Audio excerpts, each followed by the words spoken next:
Hello again, YouTube. I'm back with the second podcast. Now my glasses are gone, and I want to follow up on last post discussion about the item mentality in popular approach to dinosaurs. As I'll tell you briefly, the item mentality comes from looking at dinosaurs like this. Very quick list of facts, figures, how heavy, which period. It just becomes a mass of numbers, figures, names to memorize. And while this is fine in itself, I believe it occludes what the past really was. So with some further discussion, I was thinking about how to not approach past life as items, and I looked around a few books, some of my archive, and I came up with some particular examples that I think point a way outside. I think they point away from the item mentality. Let me start with the best one. If you look at this, wow, this is, can you see it clearly? It's Dmitry Bogdanov, a very talented Russian artist of who's very popular in DeviantArt, Wikipedia. He draws a lot of pictures of these ancient synapsids. These are like this, mammal-like reptiles and early reptiles that lived before dinosaurs. So this guy is a master of those. And I want to talk to you a bit about this picture in detail. I just flipped the monitor over there. So I want to talk to you a bit about this picture. Oops, there's terrible glare. Now it's better. Okay, as you can see, Dimitri's latest trend, and I think it's a very good one, is to just draw animals in faunal assemblies. So he takes a certain section of paleontological time. By the way, these are all mammal-like reptiles. They are ancestors of, not ancestors, but cousins of today's mammals that lived before dinosaurs. They were later extinguished by one of the biggest mass extinctions on Earth, like even worse than the dinosaurs, like 70–80% of all life died, and we're still not certain on the causes of that. But anyway, that was a cataclysm, and this was the world before that. And if you look at Dimitri's art, you can see that he just gives you the entire fauna of one region, and instead of a list of names or like some abstract numbers, oh, it was 4 meters long or something, this scene really comes alive as like a surreal place still on this earth. But instead you got, like, instead of today's animals, you got like bimble animals and like this weird thing coming out, like this, for example, the big one. What was that? Sorry. Oh, Dinosaurus tataricus. This is one of the Dicynodons, I believe.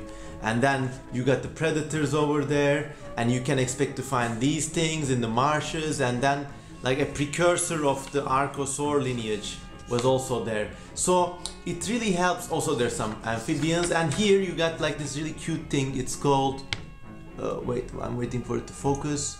Okay, this is called Suminia, and it was like a primitive mammal-like reptile converging with lemurs. I guess it could climb, we believe it could climb, it had dexterous arms or whatever.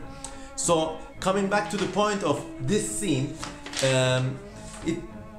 it enables you, this type of representation is really fresh because it really takes you there. You believe that these were the animals living there, and you get an idea of what the world was like, and you get an idea of a world in transition. As you can see here, this guy here, standing up thing, things like these will later inherit the earth, and in that big extinction everything else will die.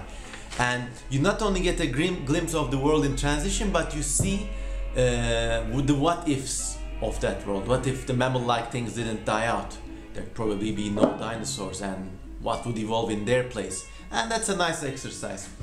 Another book I want to share with you along these types of representation was actually very old. Let me see. Let me look at my old library. Anyways, the Reign of Reptiles. The Reign of Reptiles by Michael Benton. And fucking glare. Okay, it's better now. Can you see? Yes, you can. Okay, this is the French edition.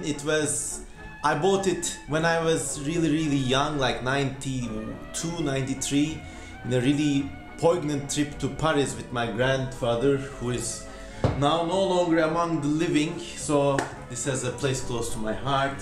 But anyways, this book is, I think, noteworthy.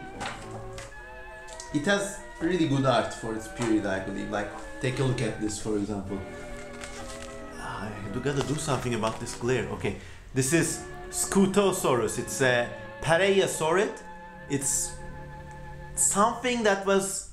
we don't know what it is. It's a kind of reptile that was really weird. It had no holes in its skull, very heavy bones, and for a while people thought these were related to turtles, and now I think they think something else. The position is mixed. But anyways, that was just to show you the art. Very, again, white backgrounds, but very good for its time, considering it's the 90s, and considering this is still one of the few books that draw animals before the time of dinosaurs, non-dinosaurian reptiles. You don't have many illustrations of those around. So anyways, one of the cool things I liked about this book were these like fauna pages here. Again, as you can see all the weird mammal-like reptiles and all the... Oops, telephone break. I'll be right back. Okay, I took care of the telephone. Okay, so where were we? We were studying the Reign of Reptiles book from Michael Benton, and we were looking at the nice panoramas the artist here draws. So again, once again, this I believe represents a nice way away from the item mentality, conundrum, whatever. And here you can see, again, you wouldn't normally see a natural scene like this. Not everything will be out on the open as much as this, but you get a really nice sense of what the animals are doing and their respective ecological roles. Obviously these are what we imagine for them. We don't have conclusive evidence for these. And you can get a sense of the ecosystem as it really was. Like, you can, as a child or an adult, project yourself there, and like you can almost feel what it would be like to have some like huge crocodile mammal thing crushing out of the grass towards you. There wouldn't be any grass, but primitive plants, whatever. And you get a feeling of these like weird tall plants like minarets and unusual creatures crawling among them, but still like similar to mammals but not quite mammals. So again, that's the kind of sensation and non-itemized approach to paleo art and paleontological study brings to you. More scenes in this book. Let's take a look. There's some nice stuff in this book, but I'm not gonna sidetrack too much. There's also one last book I want to show you about how you can look at dinosaur life without itemizing them. 1 second while I bring it to you. Okay. It's... well, where the hell? 1 second.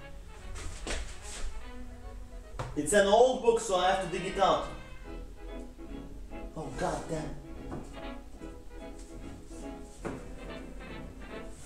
Was it? No. Huh.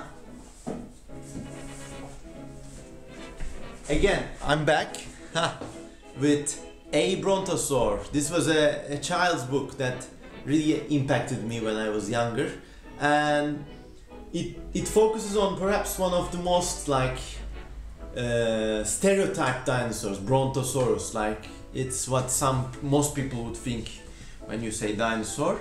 And this is a nice approach. Instead of focusing on all types of dinosaurs and like listing all periods of time, everything that lived, whatever, it focuses on one species and actually one individual.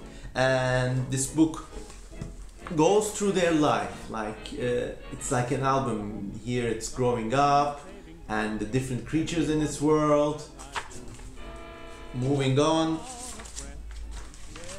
he has one of his friends torn apart by vicious predators again, and there he is escaping. I always hated these bastards. And it goes on. There he grows up and is now fighting with a really badly drawn theropod, spastic individual probably, I don't know. And then he's meeting a girl and falling in love. Once again, these aren't like 100% accurate, but this is really immersive stuff. Like you get to go to that world and feel that lifestyle, and with a little bit of imagination, like covering the blanks, filling in the empty areas. But this kind of stuff, it's, I believe, first non-itemized, which is, I think, I mean, don't get me wrong, itemization in itself isn't wrong, but it's just like the first step onto which you can, and you have to build more things. You have to build individuals, ecosystems, stories, and that with that you can construct a better narrative. It can work for children, it can work for a more scientific book, and it really works nice with art.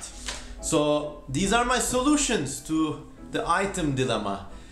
I hope that we all get to build on top of this raw data and tell more and deeper stories about past life in the future, and I believe we're gonna get there eventually. Peace out and have a nice day.